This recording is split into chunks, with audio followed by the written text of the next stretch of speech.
Toshkent shahridagi eng qimmat novostroykalardan bittasiga kelganmiz. Da, Mirabad Avenue bugun yangi obyekt chiqdi. Полноценный 3 xona kvartira 64 kvadrat.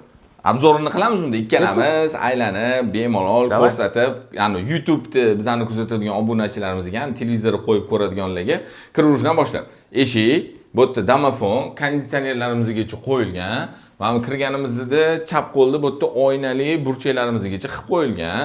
Oyoq kiyim kiyishga bu yerda mebellarigacha qilingan. Xo'p, Kirdik, zal bilan oshxona, studiyani variant qilingan. Ana hozirgi kunda yangi nomi chiqibdi-yu, studiyani Yevrozal deyishar ekanmi? Menimcha u Yevropada ishlatilgan so'z-da, menimcha. Ha, Yevropada ishlatilgani uchun studiya format Yevrozal deyilar ekan. Bo'lishi mumkin-da. Bo'ldi, unda mana sizga Yevrozal, okey? Yevrozal biz yangi nomidan qolmaylik, trenddan qolmaylik, trenddan qolmasdan aytaylik. Divanli zona, stol zona, bu yerda bo'lsa oshxonamiz, garnitur joylashgan. Nima bor bekitilgan bu yerda? Так, bu yerda холодильникimiz, Aha, холодильник, mordilka. Посудомойка обязательно. Ha, posуда yuvadigan mashinasigacha qo'yilgan. Yaxshi. Bu yerda elektrichеский bo'lar ekan-a? Da, elektrichеский ana. Pech, mikrovolnovый pech, vechishkalarimizgacha qilingan. Xo'p, keyingi xonaga o'tamiz. Mana включательlarga ham alohida e'tibor berib qo'yasiz. Juda chiroylisi qo'yilgan ekan. Eshiklar. Ha, skrytli eshik, to'g'ri, ruchkasi bo'lmasa, bilmayman, lekin men bu hozir bor-ku, mana shu turishida videoda rangi ajralib turibdi, живой ajralmayapti. Video baribir 100% yetkazib bera olmas ekanda. Bu yerda bolalar uchun mo'ljallangan yotoqxonamiz rangli zo'r tanlanganda, umuman ko'zni charchatadigan ortiqcha hech narsa yo'q. Mana bu devorimiz обшит qilingan, bu yog'imizda bo'lsa shkaf, stroyni bilinar-bilinmas qilib shundoq o'tib ketilgan. Bu yerda bitta kravat, dars qiladigan stolni ham qo'yib yuborsa bo'ladi. Xo'p, keyingi xonaga o'tamiz.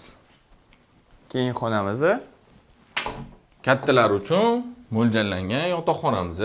Panoramli oynalari, mana bunaqa dizaynerskiy radiatorlarimizgacha qo'yib qo'yilgan. Ko'rayotganingizdek, uzun, bu yoq tarafimizda yotoqxona, kravat, podsvetkalari bilan va bu bo'lsa bizda stroyni shkafimiz, konditsioner qo'yilgan. Televizor qo'yilmagan ekan, faqat. Televizor yo'q. Televizor qayerga qo'yiladi? Faqat zalda.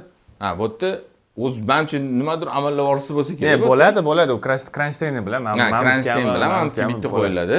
Yoki ana hozir bitta kvartiraga boruvdik, yaqinda tepadan tushadigan qurilishdi. Shunaqa ham xullas qilib olsa bo'ladi, to'g'rimi? Panoramli oynalar bu yerda bizning sanuzyulimiz joylashgan. Da, no, сначала anaqa shkaflar ko'rsatamiz. Ha, bu yerda shkaf, xo'p. Shkaf, bu yerda kir moshina. Ha, kir moshina bu yerda joylashgan. Yaxshi sanuzyulda joy ko'proq bo'ladi. И bizda совмещенный sanuzyul. Aha, sanuzyulimiz ham keng. Xullas 64 kvadratli xonadondan juda akkuratniy foydalanilibdi. Da, sanuzyul katta, bitta spalniy katta, детский ham kichkina emas, uzun emas, katta. Zal, studiya ham тоже довольно-таки просторный qilingan.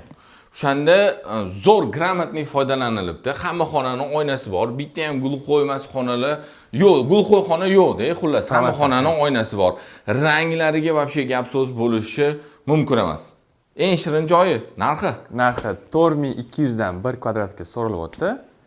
O'tib beradigan joyi bor. Ozgina ko'p emas. O'zing nomeringni yozib qo'yaman, bo'lmasa mana shu videoga obke ko'rsat, kelib ko'rishsin, xonadonni qilingan ishlarni, qilingan mehnatlarni, tepasidan yana ozgina o'tib berasan. Kelishdi.